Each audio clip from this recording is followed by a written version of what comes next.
You are now listening to Discovering God with Olivia Adebayo.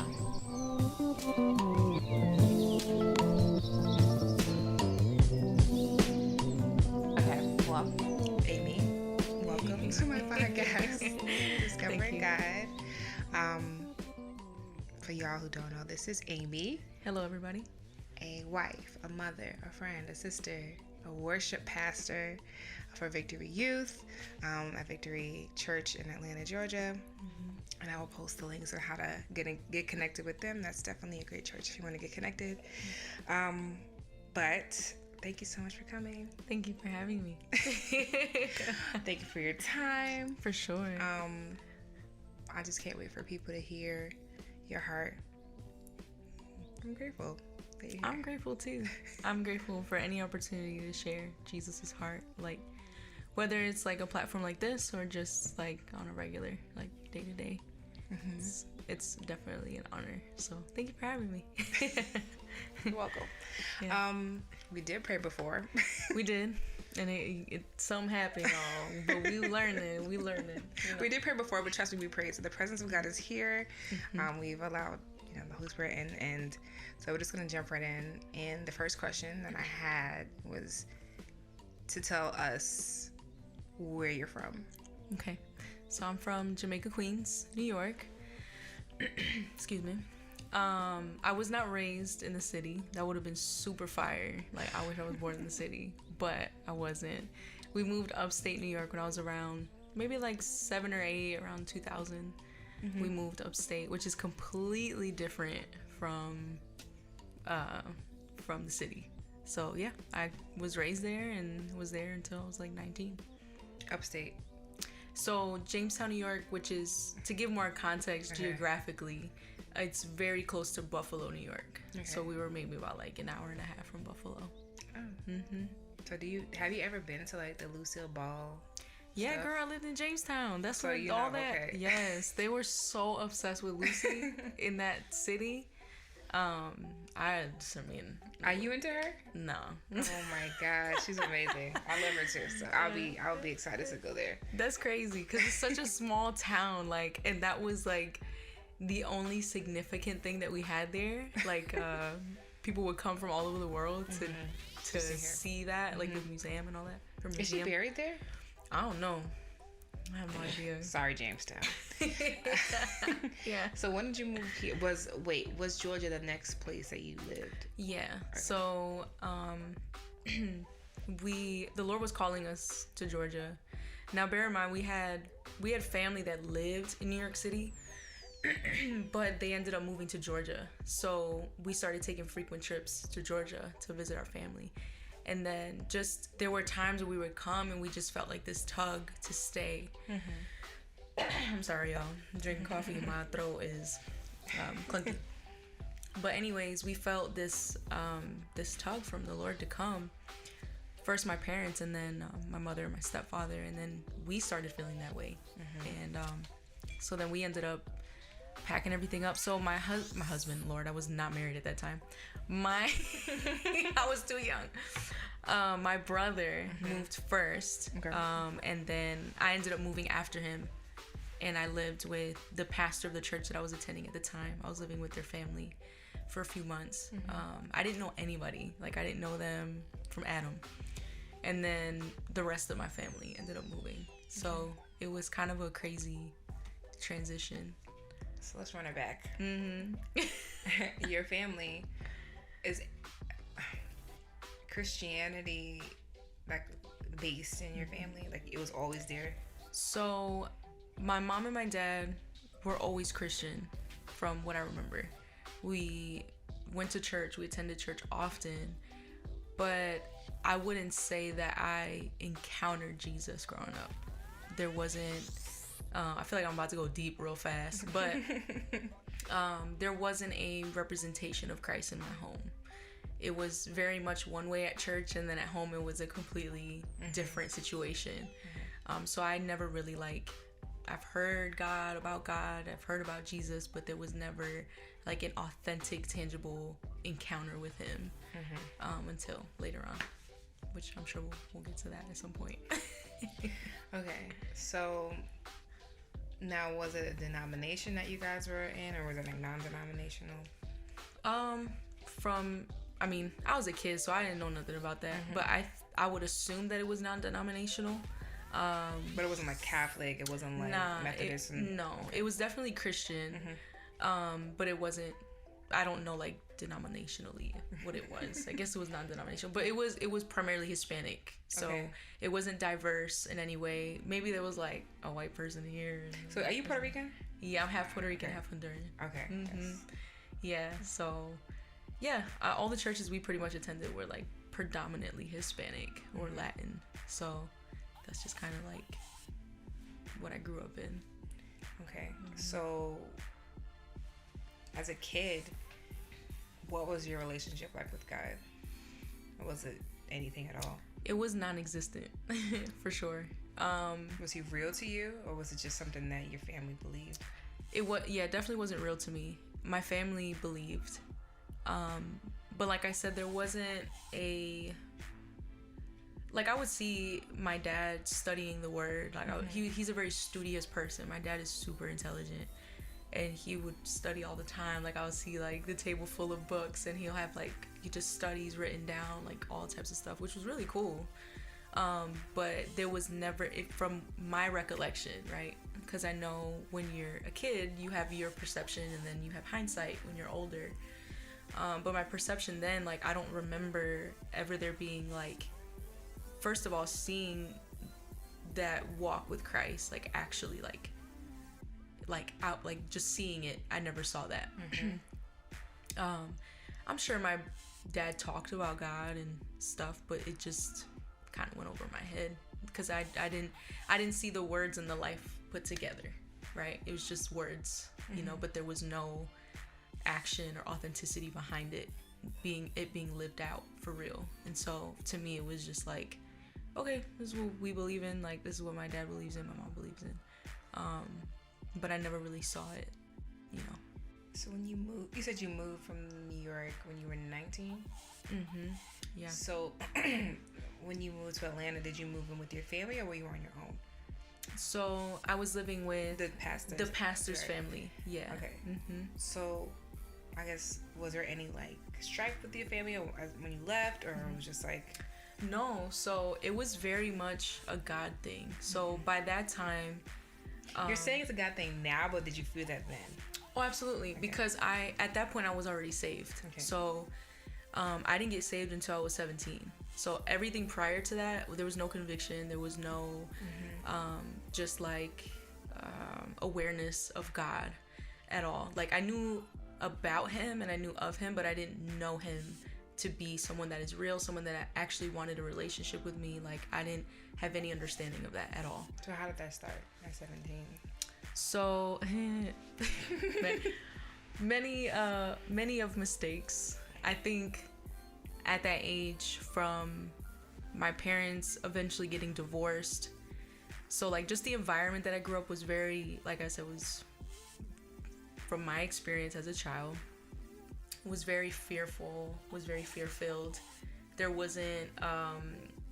just wasn't a lot of love. There wasn't any of that, like, let's have a conversation, like, let's sit down, talk as a family, like, let's work through what we're feeling and what we're going through. It was very much just, like, stuffed down. Like, everything that was going on was always swept under the rug. There was no type of just kind of addressing our feelings, addressing situations that had happened, like, none of that. And so I kind of grew up in that environment, just very, just constricted and restricted, and a lot of my friends at that time, like, they didn't want to come over. Like, it was really hard, like, the environment that we lived in.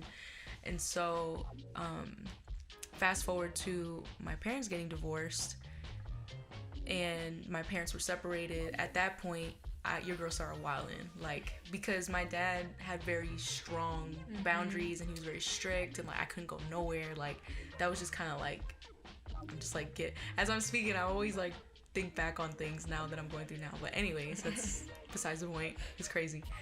But that was just kind of his personality. Like, he just wouldn't allow me to go anywhere. My friends weren't allowed to come over. So that was kind of how I grew up. So when my parents got separated, that, I guess you could say in essence, like that fear was removed in some way. And so now I felt all this freedom, and like my mom trusted me. You know, I'm her first daughter. So like she gave me the benefit of the doubt, you know, and she saw the pain that we went through and all the things. So in some way too, I think that she thought that was like a good thing, you know, to lift the boundary and to trust me. But your girl did not like respect that boundary. So I just started wilding. Like, I would be in places I said I would be and I wasn't. I was just like, at that point, I started drinking at a very young age. I was like 14. And that's also when I got into my first relationship and all that stuff. And I just started heavy drinking at that point, at 14, and going to parties and doing all these crazy things. And so, yeah, and I think just a series of those situations. Eventually, though, my mother remarried to her now husband, who was my stepfather, obviously, but he ended up getting saved. They started going to church again. My mom started going to church again. And then my older brother got saved. And then my youngest sister got saved. I have a younger sister, but she was still a baby. So she was still, you know, she was just attending. But my whole family was saved pretty much. And your girl was like not having it. I was like, I am not going to church. I'm not doing none of that. Like, I'm going to do me. Like, this is what I want to do. Obviously, there's so much more detail, but I just went through a lot of difficult challenges, and I would put myself in a lot of dangerous situations. And I think the crossroad for me was when at 16 I had gotten pregnant. And I think that's when things for me kind of like came to a halt. Because I would always say to myself, like, I'm never gonna be that girl, like, you know, all these things. But when you're broken and you're hurting, and you're missing that love, that validation, that affirmation, like, you're gonna try to find it in other things, you know. And so that was for me like probably the lowest. Not even just like getting pregnant, but then having an abortion. Like, that was a time for me that was probably the darkest time of my life. I would even dare to say, like, up until this point, I don't think I've ever endured anything of that magnitude and that amount of pain and regret in my life. Did your parents know about it? My mom, well, back then my mom eventually knew. I think she knew the whole time that I was pregnant, because when she confronted me about it the night before my appointment to get the procedure done, she was like, Mija, I've had 4 kids. Like, you don't think I know? She's like, you're eating different. Like, you're not eating like you used to eat. Because I started getting really sick. Like, I started feeling all the symptoms and everything and I would get up before I went to school, and I would eat breakfast like I always did, you know, and then I just would wake up sick. So, like, I stopped eating because I didn't want to throw up. And so, obviously, my mom was peeping all that. And then also, like, just the body changes. You know, your body's changing when you're pregnant. And so, I thought I was doing a good job by hiding it, but she knew the whole time. And so she confronted me, and the night before, and you know, that was definitely like a heart dropper, because I think for me, I didn't want her to know, not because I was scared to tell her, but it was like that disappointment, you know, like, dang, I can't do anything right, you know, and I'm doing all these things, and then now for the cherry on top, now I'm pregnant, you know, and so that was definitely hard when she found out, especially in that way, but she ended up finding out. Did anybody try to talk you out of it? My mom did. And what's really interesting is that, so to give a little bit more context, I was not saved at this point. So I had no conviction. I had no awareness of God. There was no voice, and whether I was a Christian or not, you know what I'm saying? Like, that's not the point I'm trying to make, but just to kind of give a little bit of background as to like how amazing God is.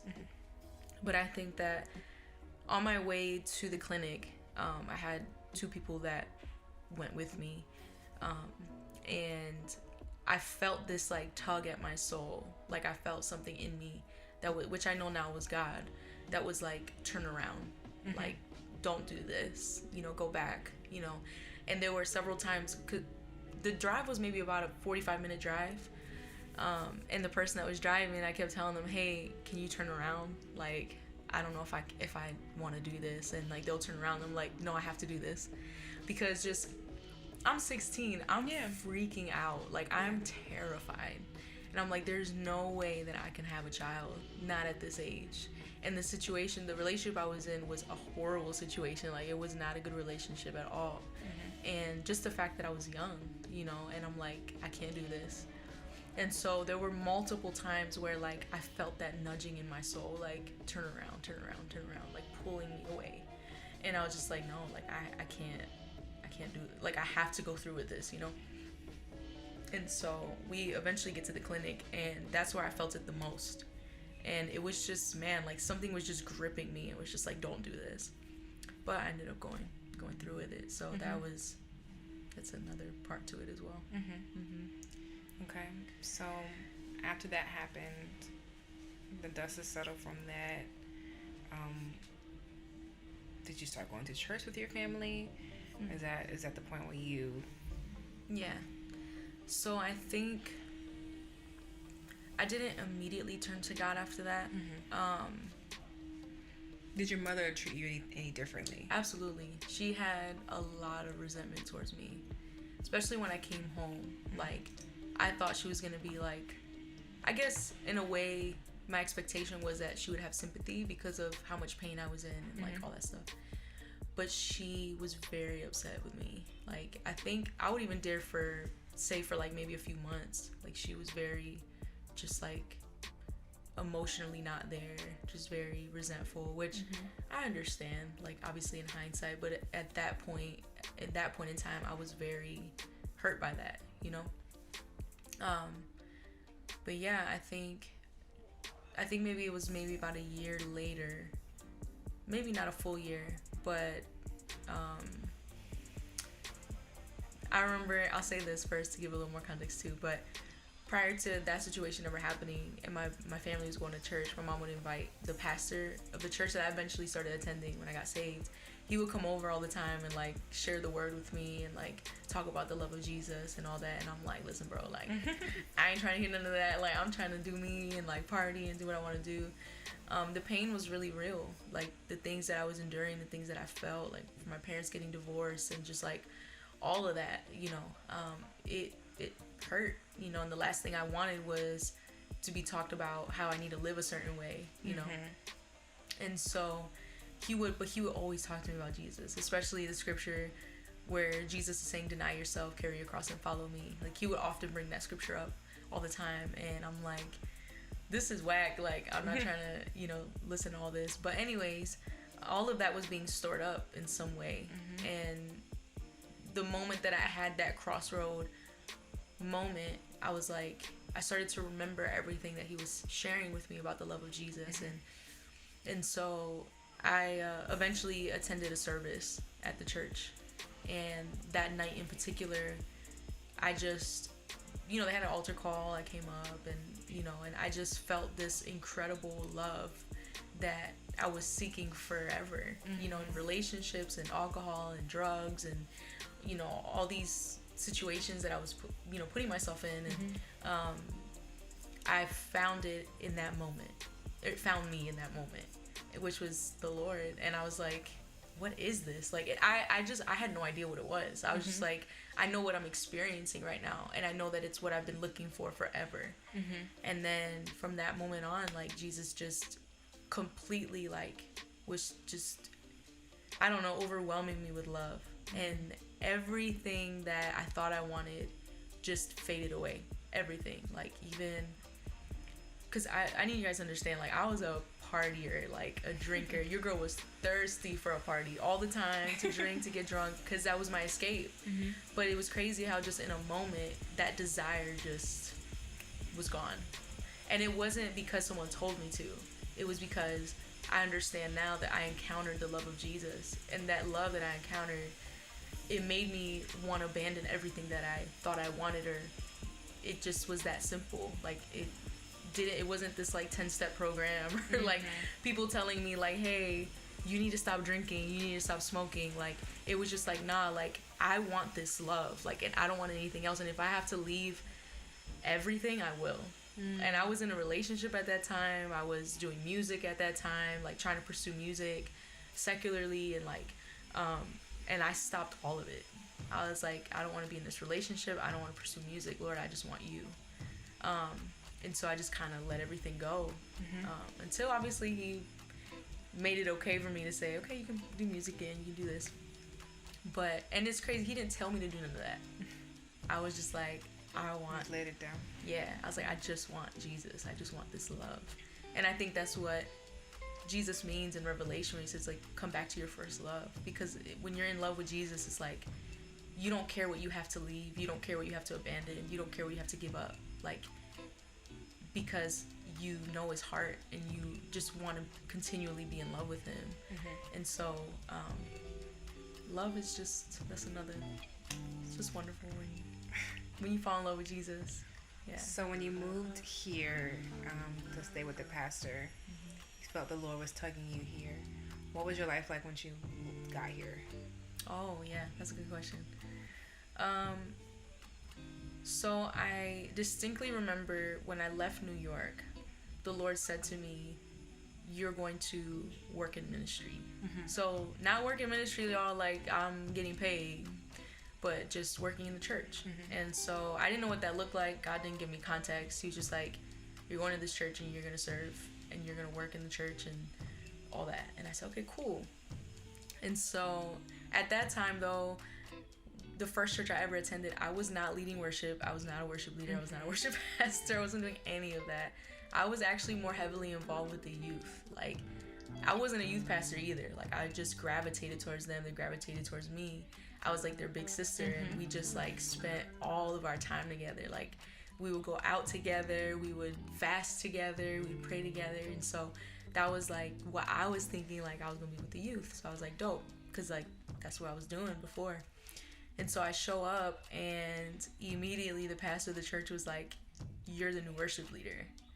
I'm like, excuse me? For the church or just for the youth? For the church. And so I'm like, yo, I don't know about this. I was like, first of all, I don't know nobody. There's already a worship team established.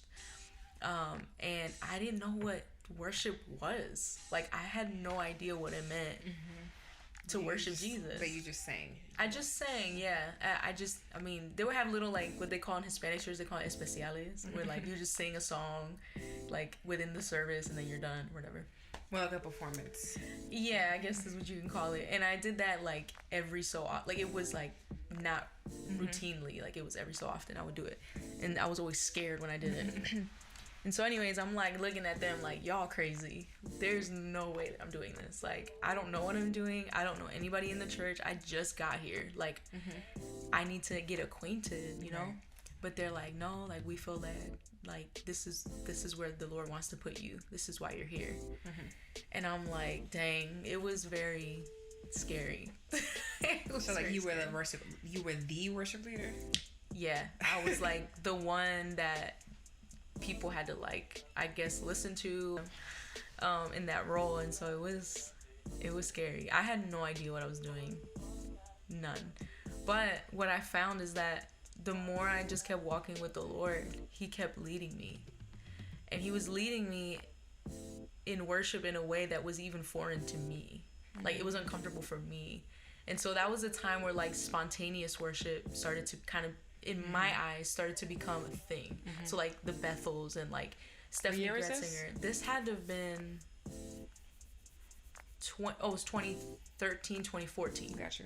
So that's, I think that was around the time, like, worship started to change. Like, it just started to evolve. The Lord was, like, and not evolve, I think it's always been that, but, like, the Lord was bringing the bride back to what worship really was. And there were pivotal people in that time that were the example of that.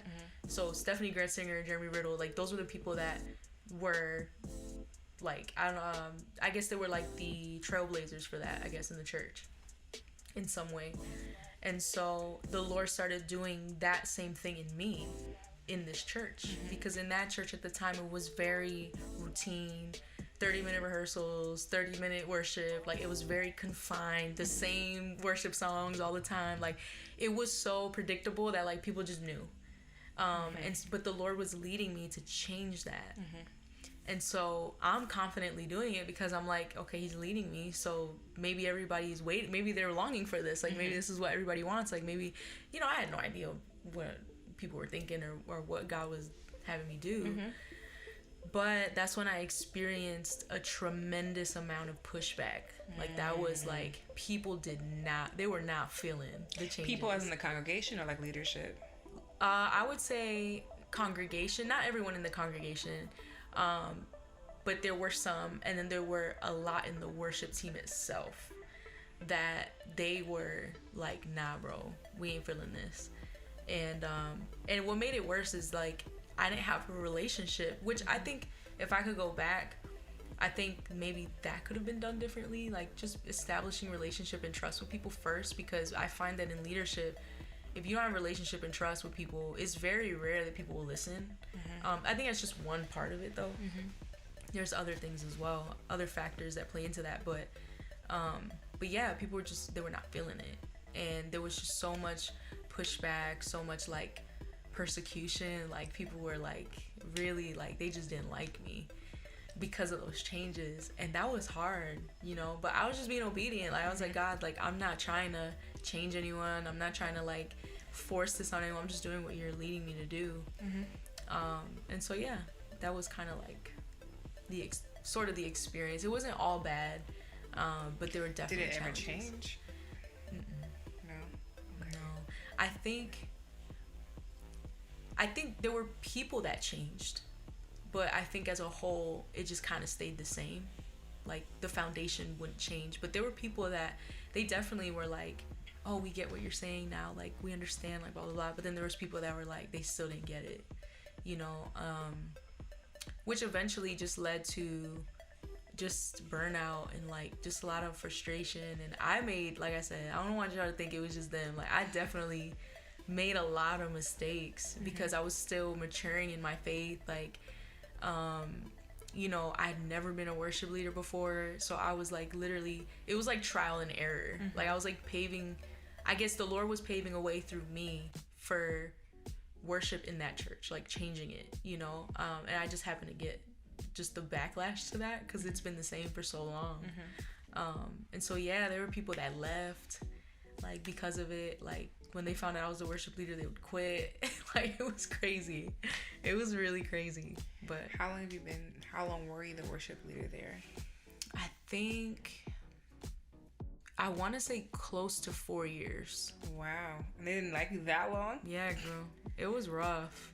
But honestly, like, the Lord kept me. Like, though there were days I was really frustrated, like, for sure. But I think, I don't know, it's like, you know that if you leave, that, like, you don't have the peace to leave yet. Yeah. So there was that thing. What was the Lord? Not thing. It was the Holy Spirit that kept me there. And whenever I wanted to leave, I didn't feel released. Like, I didn't feel that peace to leave. But all in all, to say, like, I didn't eventually leave with peace. I ended up just walking out. So it wasn't like a thing where I was like, yeah, I felt released by the Lord to finally go. Like, it was like, no, like, I just left.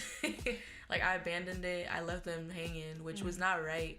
Which eventually, like, years ago, we ended up patching it up. Like, I ended up going back and just kind of like working it out. Yeah. And just, I left. I didn't stay, but we ended up forgiving the whole situation, forgiving each other. You know, I asked for forgiveness from the congregation because, you know, there were people that loved me there, you know? Like, I don't want to make it seem like everybody hated me and I was the villain, because there were people that genuinely loved me. And so to kind of leave them, I'm sure they felt like, yo, what's going on? Like, she didn't even say goodbye. She didn't even say... So I definitely came back, and the Lord led me to repent, you know?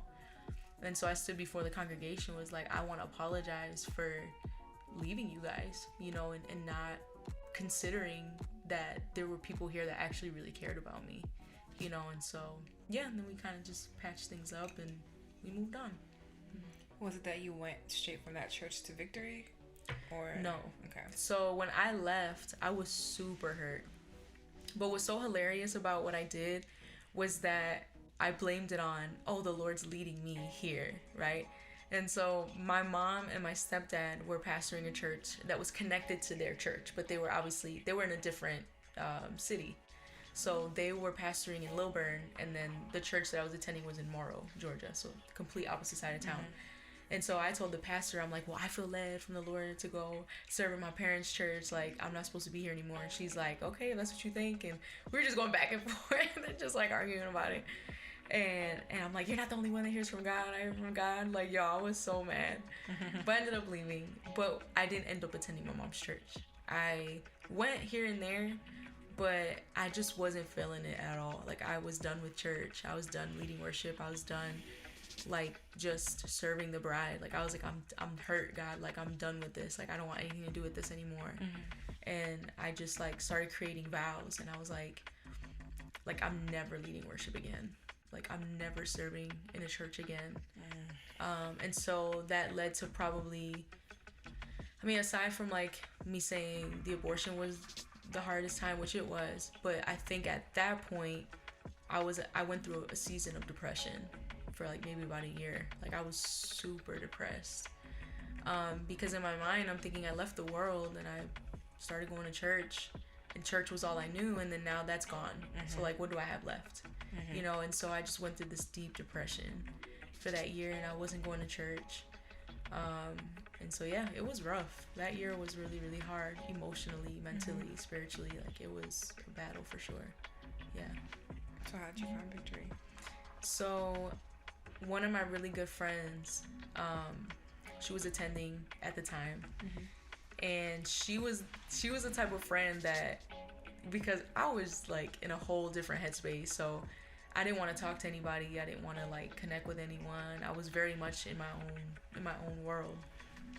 And there were times where, like, she would reach out to me, and I would ignore her calls and ignore her texts, and she would call my sister, and my sister would let her in the house, and she'll come at my door like, so you ain't gonna answer my calls? And, like, she would confront me. But she was that type of friend, you know, and I think we all need that friend in those types of seasons. And so eventually she was like, hey, you should come to Fusion. Like, I think you'll really like it, you know. And I'm like, nah, like, I'm not feeling that. Like, I'm not trying to go to church. And she's like, just try it.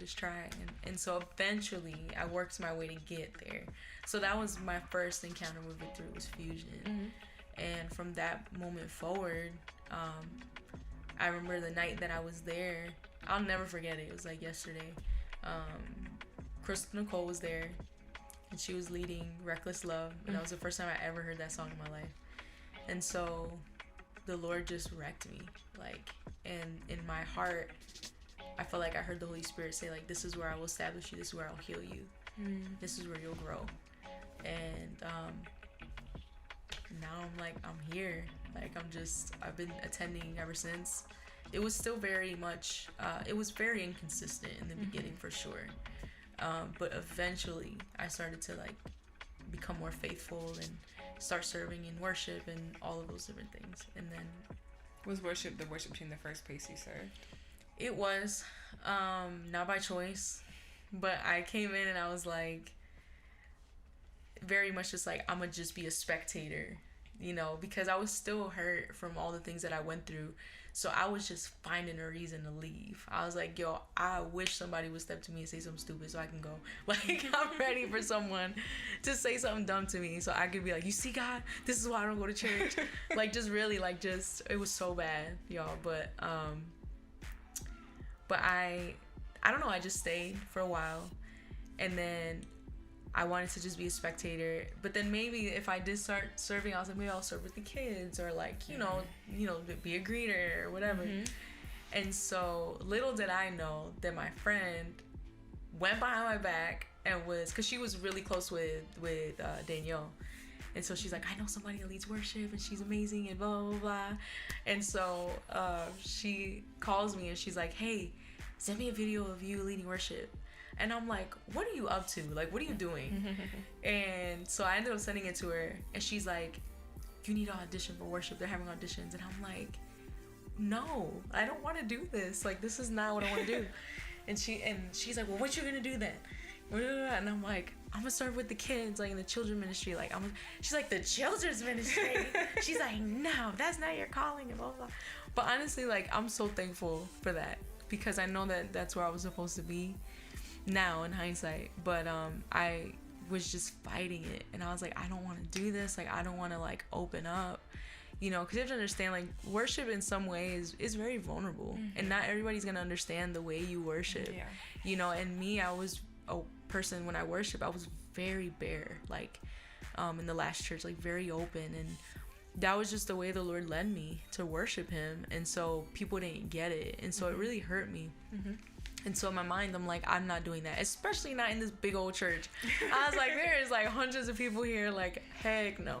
And the church I came from, it was very small, you know, like it was maybe like 50 people. And so yeah, like I was like, nah, I ain't doing this. But eventually I was like, all right, God, you know, I started feeling that desire to want to do it again. And so I'm like, all right, I'm auditioning, God, but if this is not you, don't open the door, because I don't want to do anything if you're not there. But then next thing you know, like, I'm standing in the live auditions. To this day, I don't even remember it because I had so much anxiety. And then just started leading from there. Like, it was just such a whirlwind. Like, I was leading all the time, and I'm just like, what is going on? Like, this is just going so fast, and like, I wasn't able to really process everything that was happening, but that was what it was at that time. What was your relationship like with God at that moment, during that time when you leaving your last church and you having that year of depression? Like, how are you relating with Christ in that time frame? To be honest, I don't really think that I was allowing myself to relate to God in that time. Because I think, and I've been sharing this with a lot of people lately, including you, but even though I was actively in the church and I was serving God and I was doing all these things, I was very much under a lot of, like, the cloud of condemnation, guilt, and shame. Like, that was like a cycle for me in my walk with Christ for a long time.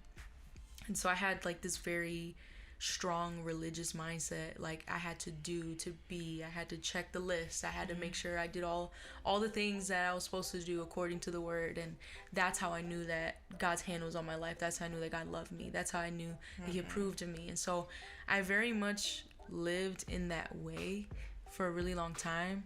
And so whenever I went through a trial, or I went through even a situation that I provoked on my own, I didn't see it as like God still loved me. I saw it as like, I'm a disobedient person, and God's hand is off of my life, and he's not with me, and he doesn't want to hear from me anymore.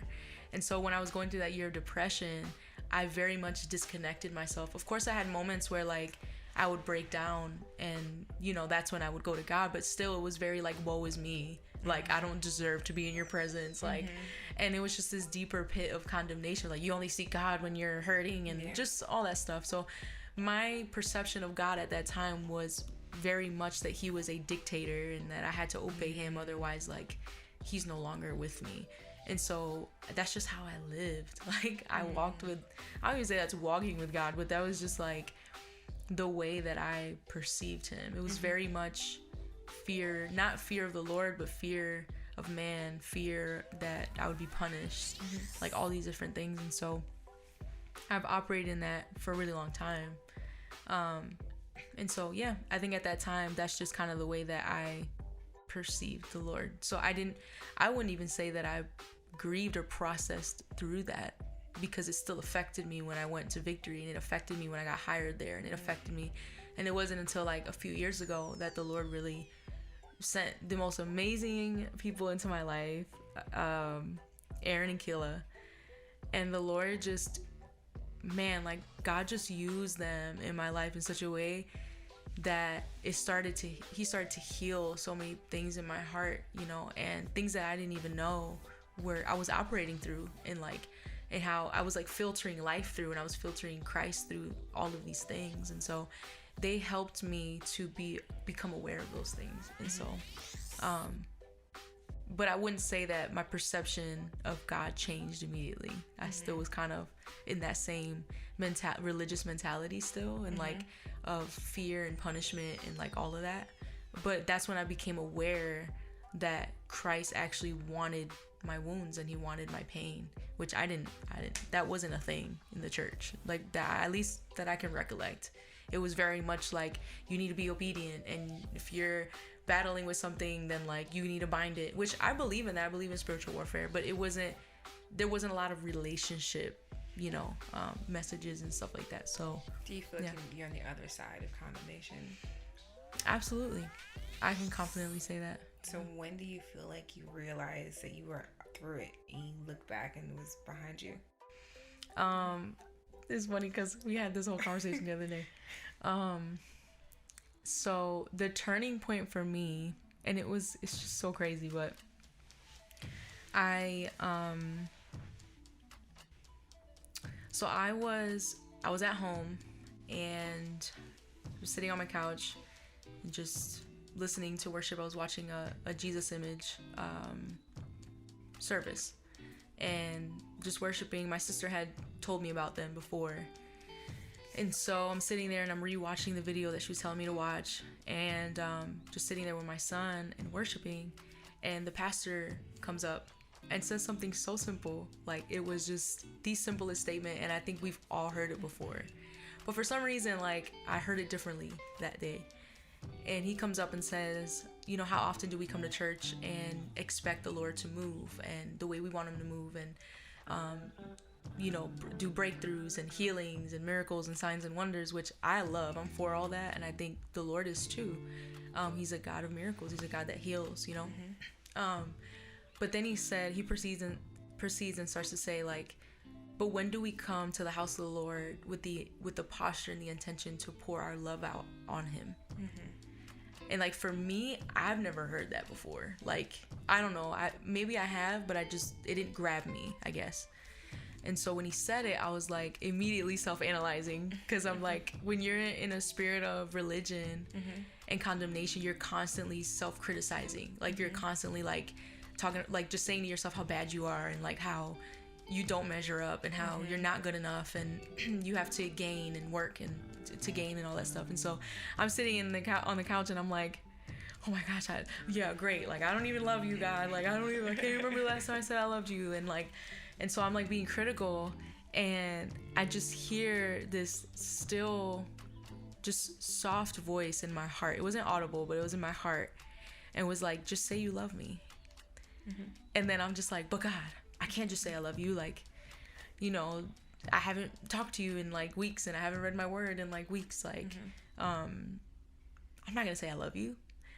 And he just kept saying the same thing. He was just like, just say you love me.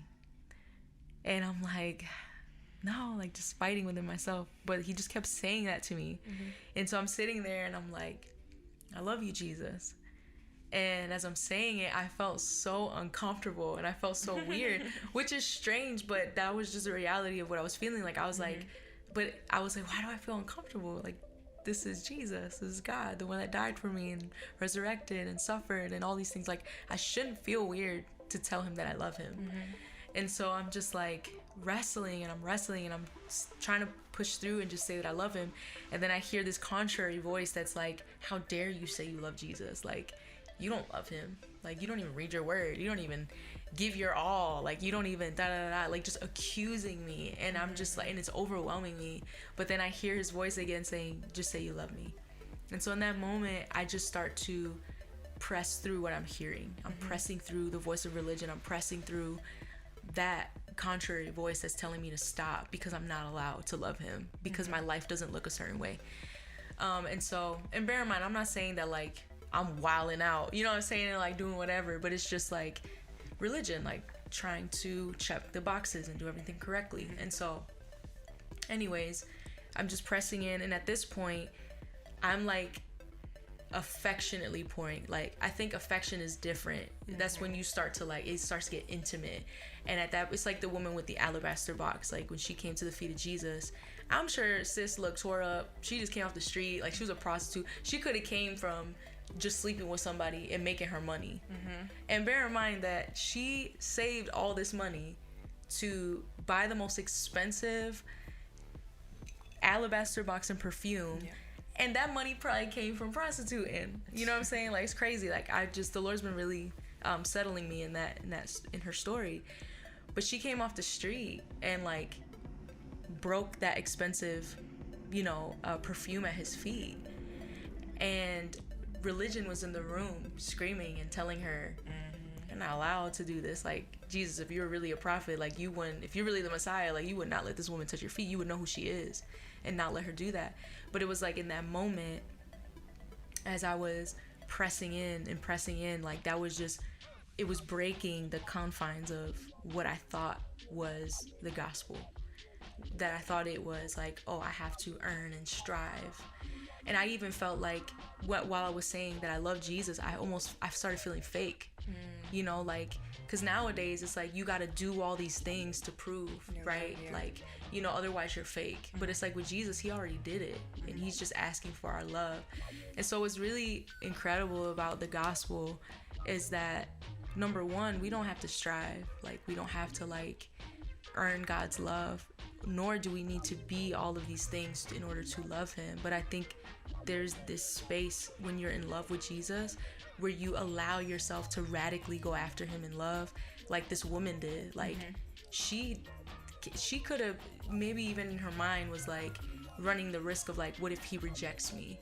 Right. But she didn't care. She was just heard about the Savior, and she came, and she just radically poured her love out on his feet in front of religion. And so in that moment, I'm just like, I start feeling this shift in the way that I was loving him. Like, it was like, just started to adore him and just started to say who he was, and like just pouring out my affection on him. And immediately within that space, I felt, I can't explain it. And I don't have encounters like this, y'all. Like, this is very rare for me. But I felt like these tangible hands touch my heart. Like, I can't explain it. And I just felt this overwhelming love that came over me. And I felt something break off of my life in that moment. And from that moment forward, the way that I've read the word, the way that I pray, the way that I even come to the Lord is so different. Like, I actually feel like a daughter. I actually feel like received, This is recent. This is recent, bro. Like, so you've been carrying the condemnation that long. For that long. And it's just been different. My filter. I feel like I'm just falling more in love with God. And I feel free.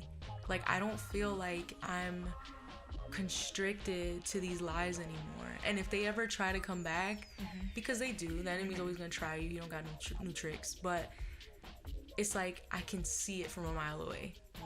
I'm like, that's not my Jesus. Like, that's not my father. Like, he would never talk to me like that. And so it's like, it's just different. And even when I read the word, because in the Bible, a lot of people, if you're reading the word through the filter of religion, it's gonna look like a list of do's and don'ts. It's gonna look like, if you do this and you do not love me, because Jesus does in some way speak in that, like, if you're an adulterer, if you're this or that, you are not inherit the kingdom of heaven, or if you do these certain things. And so it can appear to be very religious, right, in the way that Jesus speaks. But when you encounter his love, your filter changes. The way you hear the word, you hear it through the tone of love. You hear that voice of tender love when you hear the word. So when I read things, I'm like, oh, Jesus is just telling me not to do that because he actually loves me. Like, and he doesn't want me to get lost. He doesn't want me to be deceived. He doesn't want me to walk in fear or whatever. And so now when I'm reading just everything, even the things I listen to, like if someone's talking to me, or if I'm listening to a preaching, or like, my filter is always love. Because there's things out in the world that are very deceiving. But when you come to start to know the voice of Jesus, the voice of love, he is love itself, you hear things different. Like, now you're like, that's not good for me. Like, you just start to, and I think that's why, like, Jesus says, like, love your neighbor as yourself.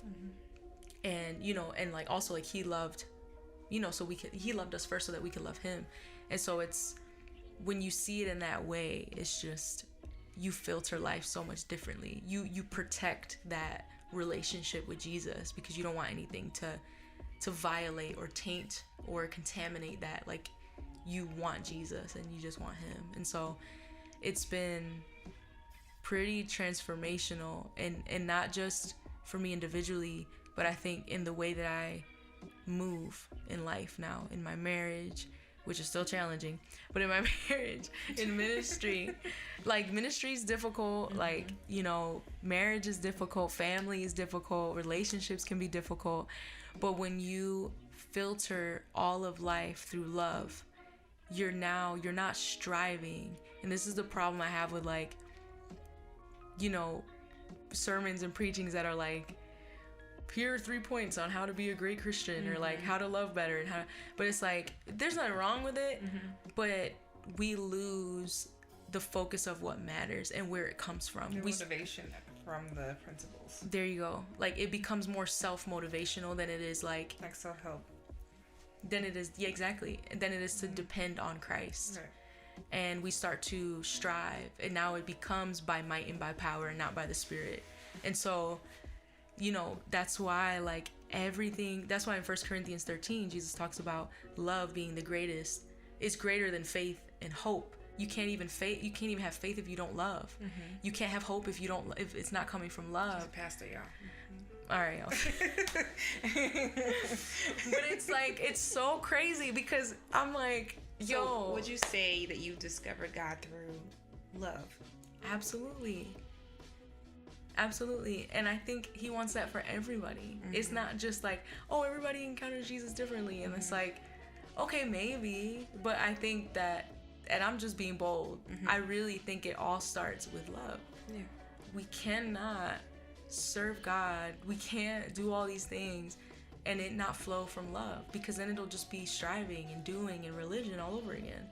But it's like, when you take the time to sit with Jesus and it be about that one thing, you know how he's talking about Mary and Martha, like, if it's not that one thing, if it's not Jesus, if it's not being at his feet, if it's not loving him and letting him love you and letting that intimacy transform you, because I really feel like that's where it comes from. Like, you can't fight depression and fight anxiety and fight all these things outside of love, because it's always going to go back to, I have to do better. Oh, I'm anxious and I'm going through depression because I'm not a good Christian. But it has nothing to do with that. It's like, no, we fight a real devil that's trying to deceive you and keep you from that love relationship, because he knows that if you fall in love with Christ, it's over. Like, it's like, you're going to be able to hear the enemy's voice from a mile away. You're going to know, you're going to sense it, you're going to see it. And so you then now become dangerous in the kingdom of God. And because the enemy can't deceive you anymore. Once love grabs your ears and your heart, it's like, that's it. You can discern things so much differently. And so I think that's what has been happening to me. And I genuinely believe that Jesus wants that for everyone. He has that yearning in his heart like that, which I sense it more. Like, when I'm around the bride, when I'm serving, like, when I'm worshiping, I always feel that heaviness in my heart, like that yearning of, like, Jesus saying, I just want my children's love. If they only knew how much I desire them, if they only knew. And I started hearing that from him for myself first. Like, I yearn for you, Amy. Like, I desire your love. I desire for you to come to me. And that changed everything for me. And so now, like, I often share it with anyone that wants to hear, because I know, you know, I can't assume that everybody wants to hear, but sometimes I think they do, and I just tell them anyways. But it's like, I'm like, y'all, like, we're making this so hard. Like, we're like, and I say it so boldly and so confidently because I made it so difficult. Like, I overcomplicated this so much. And so now when I hear people talking and I hear their heart behind what they're saying, I'm like, let me stop you. I'm like, you're overcomplicating it. Like, you're making it more difficult than it is. Jesus isn't even making it this difficult. And so, yeah, it's just, and then I think I'll say this is, like, when you embrace the love that Jesus has for you, I think you start to also, because now the Lord is taking me down this path of embracing the cross, embracing the crucifixion of Christ, embracing the suffering that Jesus went through, which is a whole nother, like, conversation. And I'm still learning. Like, I don't have that fully grasped, and I'm still trying to, like, meditate and, like, study and let the Lord speak to me about the cross. and just kind of going through scripture and all that. But the cross is foundational. Like the resurrection, the blood that he shed for us, like that's where we should also be setting our gaze on that, on Christ crucified, on his suffering, because life is us suffering, but that's a whole nother conversation. Be quiet. I'm gonna go down another rabbit hole.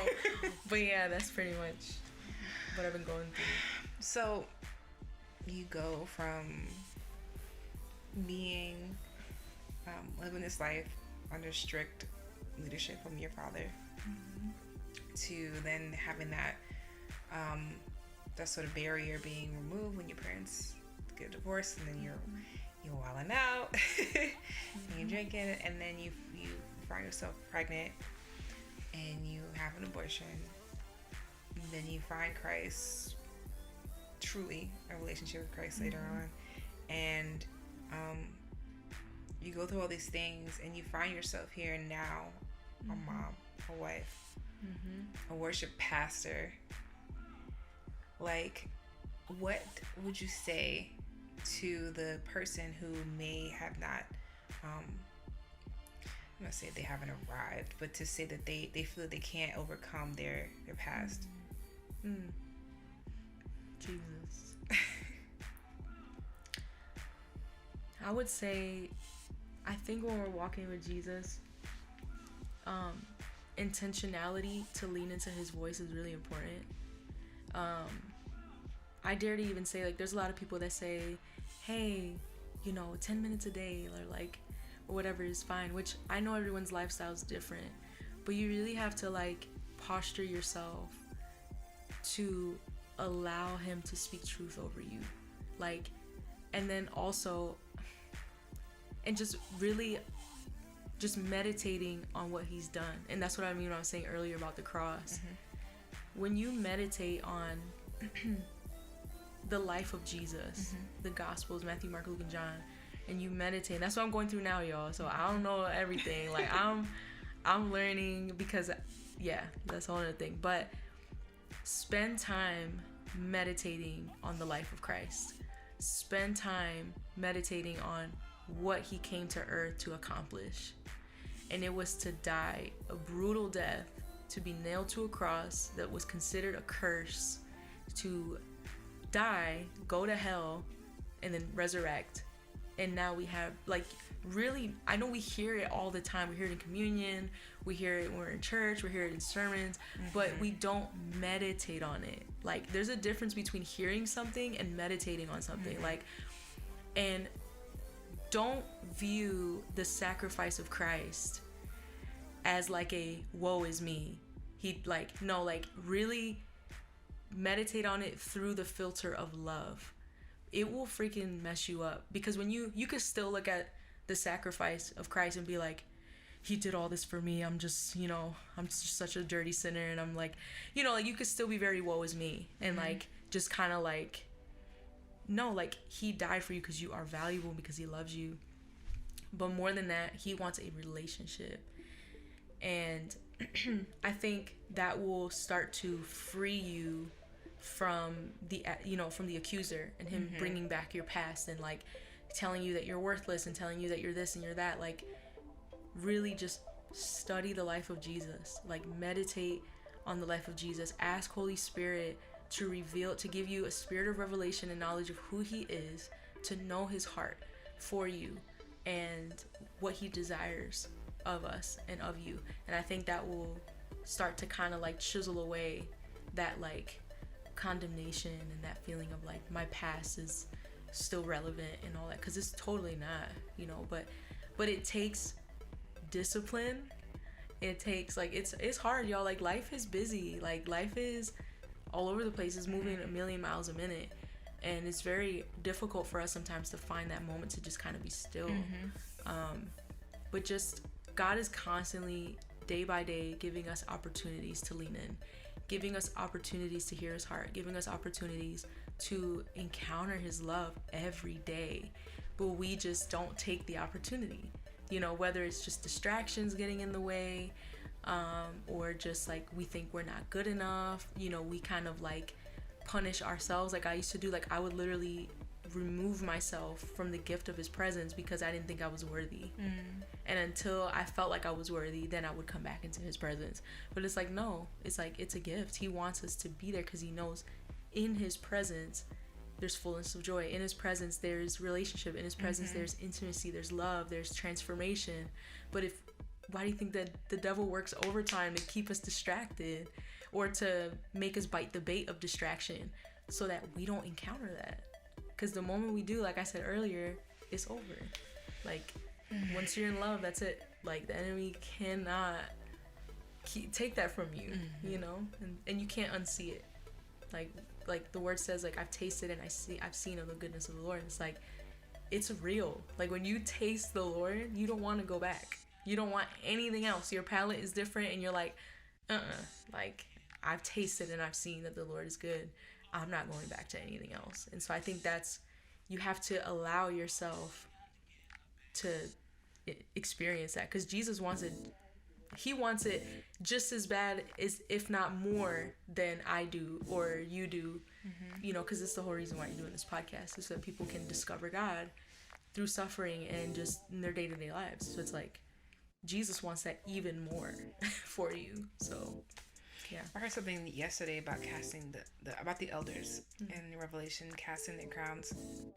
I never really understood, like, why are y'all doing that? But like, the crowns are made of gold and God gave those things to them. And what they're saying is, like, the beauty of the Lord, his glory, his presence means so much more than their crown. We're just gonna toss those things. I think all of us have to decide that too, even though we will get crowns later, but like, the things, the gifts that God has given us, like, we need to see them as nothing compared to his presence. So yeah, that's good. Right? Yeah. I find that kind of crazy, but yeah. Amy, I'm so proud of you. Thank you. I'm proud of you too. Thank you. I'm super proud of you. Okay. This out her element, y'all. She killing it. I'm not. I'm just having a conversation with my friend. No, I know. All right, will you lead us in worship to Jesus, we love you? Go ahead. You funny. I'm not. Girl, where my voice is set up right now, y'all gonna be like, stop. Well, where can the people find you? Amy is starting her own podcast. I am. Tell us about that. Oh my gosh. Okay, so it's called Dearly Loved, the podcast. And we're just going to talk about Jesus. We're going to talk about more Jesus talk, y'all. Can't more get enough. Jesus. And just glorifying him. And I'm super excited about it, because I really have this expectation that, I mean, I know the Lord is going to exceed them, but I just know that when we start talking about him and just his heart and giving him glory, I know that it's going to transform people's lives. And so I'm excited. It's out of my element too. Like, I'm a little nervous, but I'm super, super, super excited for it. So when is it coming out? Not yet. You don't want to say Not yet? yet. Yeah. Okay, well, where can they follow you? Where can they find you? So on Instagram, I am Amy Esther, and then I have my Dearly Loved Instagram, which is Dearly Loved by Amy Esther on IG. So you can find me there. I have the link in my bio. So I'll put all that down at the bottom too. Amy, I love you. I love you too. And I'm excited to see what the Lord is doing. It's like, listening to your story, it's obvious why you're a worship pastor over the youth now. It's just, the Lord is out here. It's kind of crazy. Yeah. So that's a word for y'all. Listen and enjoy your process. The Lord is doing something to get you where you're gonna go. For sure, y'all. Yes. I love you. Love you too. Bye. Bye.